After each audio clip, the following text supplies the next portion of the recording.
أعوذ بالله من الشيطان الرجيم بسم الله الرحمن الرحيم واصبر نفسك مع الذين يدعون ربهم بالغداة والعشي يريدون وجهه ولا تعد عيناك عنهم تريد زينة الحياة الدنيا ولا تطع من أغفلنا قلبه عن ذكرنا واتبع هواه وكان أمره فرطا وقل الحق من ربكم فمن شاء فليؤمن ومن شاء فليكفر إنا أعتدنا للظالمين نارا أحاط بهم سرادقها إنا أعتدنا للظالمين نارا أحاط بهم سرادقها وإن يستغيثوا يغاثوا بماء كالمهل يشوي الوجوه بئس الشراب وساءت مرتفقا إن الذين آمنوا وعملوا الصالحات إنا لا نضيع أجر من أحسن عملا أولئك لهم جنات عدن تجري من تحتهم الأنهار يحلون فيها من أساور من ذهب ويلبسون ثيابا خضرا من سندس واستبرق متكئين فيها على الأرائك نعم الثواب وحسنت مرتفقا۔ میرا عزیز و پیارو بزرگو، اللہ کے رسول پر ایمان رکھنے والے میرے دین عظیم بھائیو، یہ 4 آیتیں جن کی تلاوت ابھی آپ حضرات کے سامنے کی گئی سورہ کہف کے 4تھے رکوع کی 4 آیتیں ہیں، آیت نمبر 28، 29، 30 اور 31، اور ان آیات پر سورہ کہف کا 4تھا رکوع یہ مکمل بھی ہو رہا ہے۔ اللہ سبحانہ و تعالی ارشاد فرما رہے ہیں، اور اپنے آپ کو استقامت سے ان لوگوں کے ساتھ ساتھ رکھو جو صبح و شام اپنے رب کو اس لیے پکارتے ہیں کہ وہ اس کی خوشنودی کی طلبگار ہیں، اور تمہاری آنکھیں دنیاوی زندگی کی خوبصورتی کی تلاش میں ایسے لوگوں سے ہٹنے نہ پائیں، اور کسی ایسے شخص کا کہنا نہ مانو جس کے دل کو ہم نے اپنی یاد سے غافل کر رکھا ہے، اور جو اپنی خواہشات کے پیچھے پڑا ہوا ہے، اور جس کا معاملہ حد سے گزر چکا ہے۔ بعض کفار کا مطالبہ یہ بھی تھا کہ جو غریب اور کم حیثیت لوگ حضرت صلی اللہ علیہ وسلم کے ساتھ رہتے ہیں، اگر آپ انہیں اپنے پاس سے ہٹا دیں تو ہم آپ کی بات سننے کو تیار ہوں گے۔ موجودہ حالات میں ہم ان غریبوں کے ساتھ بیٹھ کر آپ کی کوئی بات نہیں سن سکتے۔ یہ آیت اس مطالبے کو رد کر کے حضرت صلی اللہ علیہ وسلم کو ہدایت دے رہی ہے کہ آپ اس مطالبے کو نہ مانیں اور اپنے غریب صحابہ کی رفاقت اور دوستی کو ساتھ کو نہ چھوڑیں، اور اس ضمن میں ان غریب صحابہ کرام کی فضیلت اور ان کے مقابلے میں ان مالدار کافروں کی برائی بیان فرمائی گئی ہے، اور یہی مضمون اس سے پہلے سورہ انعام میں بھی گزر چکا ہے۔ اللہ فرماتے ہیں وَاصْبِرْ نَفْسَكَ مَعَ الَّذِينَ يَدْعُونَ رَبَّهُمْ بِالْغَدَاةِ وَالْعَشِيِّ يُرِيدُونَ وَجْهَهُ وَلَا تَعْدُ عَيْنَاكَ عَنْهُمْ تُرِيدُ زِينَةَ الْحَيَاةِ الدُّنْيَا وَلَا تُطِعْ مَنْ أَغْفَلْنَا قَلْبَهُ عَنْ ذِكْرِنَا وَاتَّبَعَ هَوَاهُ وَكَانَ أَمْرُهُ فُرُطًا۔ اور اپنے آپ کو استقامت سے ان لوگوں کے ساتھ ساتھ رکھو جو صبح و شام اپنے رب کو اس لیے پکارتے ہیں کہ وہ اس کی خوشنودی کی طلبگار ہیں، اور تمہاری آنکھیں دنیاوی زندگی کی خوبصورتی کی تلاش میں ایسے لوگوں سے ہٹنے نہ پائیں، اور کسی ایسے شخص کا کہنا نہ مانو جس کے دل کو ہم نے اپنی یاد سے غافل کر رکھا ہے، اور جو اپنی خواہشات کے پیچھے پڑا ہوا ہے، اور جس کا معاملہ حد سے گزر چکا ہے۔ وَقُلِ الْحَقُّ مِنْ رَبِّكُمْ فمن شاء فليؤمن ومن شاء فليكفر إنا أعتدنا للظالمين نارا أحاط بهم سرادقها وإن يستغيثوا يغاثوا بماء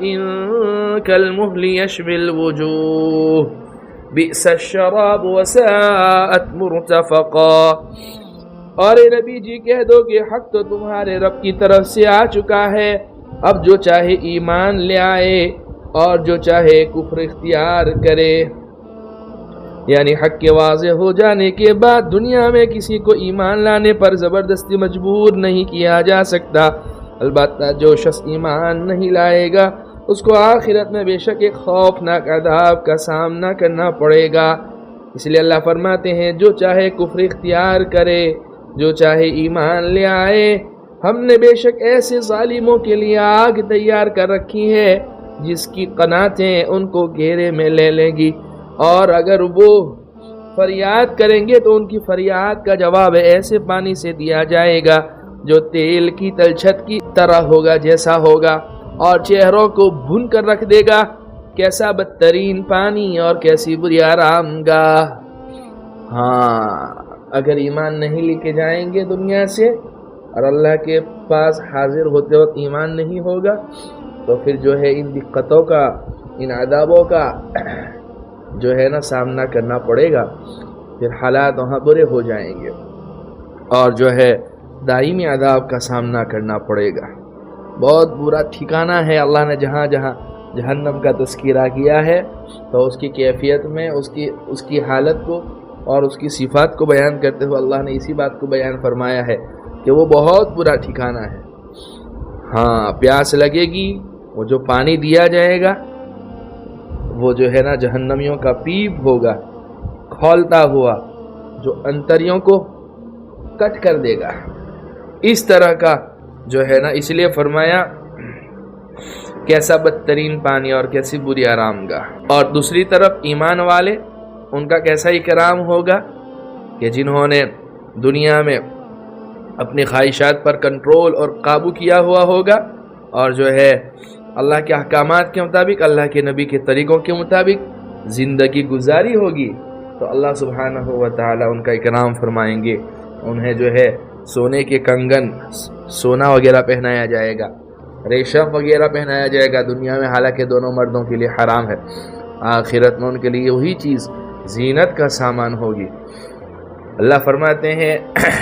البتہ جو لوگ ایمان لے آئے اور جنہوں نے نیک عمل کیے تو یقیناً ہم ایسے لوگوں کے اجر کو ضائع نہیں کرتے۔ ان الذین آمنوا وعملوا الصالحات انا لا نضيع اجر من احسن عملا۔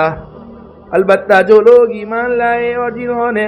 نیک عمل کیے تو یقیناً ہم ایسے لوگوں کے اجر کو ضائع نہیں کرتے، اور جو اچھی طرح عمل کرے، جو ایمان والے ہیں جنہوں نے اعمال صالحہ کیے تو پھر بعد میں اللہ فرماتے ہیں ان کے اجر کو ایسا تھوڑی ہوگا کہ ضائع کر دیں گے۔ آخرت رکھی ہی اس لیے ہے، ورنہ اگر آخرت نہ ہو جیسا کہ یہ کچھ لوگ کہتے ہیں کہ آخرت ہے ہی نہیں تو پھر بعد میں جو ہے دنیا میں ان کی سیکریفائس کرنے کا فائدہ ہی کچھ نہیں، اور جو ہے کہ جو چاہے کرتے رہو۔ مجرموں کو سزا اور جو ہے مطیع اور فرما برداروں کو اجر ثواب کی شکل میں، اور مجرموں کو ان کا بدلہ عذاب کی شکل میں یہ ملنا یہ ضروری ہے۔ اولئک لهم جنات عدن تجری من تحتهم الانہار يحلون فيها من أساور من ذهب ويلبسون ثيابا خضرا من سندس واستبرق متكئين فيها على الأرائك نعم الثواب وحسنت مرتفقا۔ یہ وہ لوگ ہیں جن کے لیے ہمیشہ رہنے والے باغات ہیں، ان کے نیچے سے نہریں بہتی ہوں گی، ان کو وہاں سونے کے کنگنوں سے مزین کیا جائے گا، وہ اونچی مسندوں پر تکیہ لگائے ہوئے باریک اور دمیز ریشم کے سبز کپڑے پہنے ہوں گے۔ کتنا بہترین اجر اور کیسی حسین آرام گاہ۔ ہاں یہ اجر کن کو ملے گا؟ ایمان والوں کو ملے گا۔ اللہ نے ہمیں نعمت ایمان، نعمت اسلام، نعمت ہدایت، نعمت قرآن عطا فرمایا۔ اب اس کے بعد اگر ہم اپنے آپ کو جہنم میں لے جائیں تو قصوروار تو ہم ہیں۔ حالانکہ اللہ نے تو جو ہے دونوں راستے واضح کر دیے، ایک سیدھا جو جنت کی طرف جانے والا ہے، دوسرا جو جہنم کی طرف جانے والا ہے۔ حق اور باطل کو اللہ نے واضح کر دیا ہے، اب آپ کی مرضی ہے، آپ نے جو اختیار کرنا ہو۔ یہاں اسی لیے تو اللہ نے اس جہان میں فری ول کیوں دی انسان کو، ہے نا، کچھ اختیار دیا ہے تاکہ انسان جو بھی کرنا ہے اپنے اختیار سے کرے نا۔ اور یہی مطلوب ہے، یہی وجہ ہے کہ گناہوں پہ قدرت ہونے کے باوجود اگر کوئی انسان گناہوں سے بچتا ہے، آپ کیا سمجھتے ہیں کہ اللہ اس کو اس کا اجر نہیں دے گا؟ بہترین اجر دے گا۔ تو دو گروہوں کا اللہ نے گویا اس میں بیان فرمایا، ایک جہنمی اللہ اس سے ہماری حفاظت فرمائے، اور دوسرے جنتی اللہ جو ہے ہم تمام کو جو ہے نا اس میں شامل فرما دے۔ بہرحال جو ہے یہ 4 آیتیں تھیں سورہ کہف کے 4 رکوع کی، جن کی تلاوت کی گئی، آیت نمبر 28، 29، 30 اور 31۔ اللہ سبحانہ و تعالی ہم تمام کو کہنے سننے سے زیادہ عمل کرنے کی توفیق عطا فرماوے، ہمارے اس مبارک سلسلے کو قبول فرماوے، شرف قبولیت سے نوازے۔ وآخر دعوانا الحمدللہ رب العالمین۔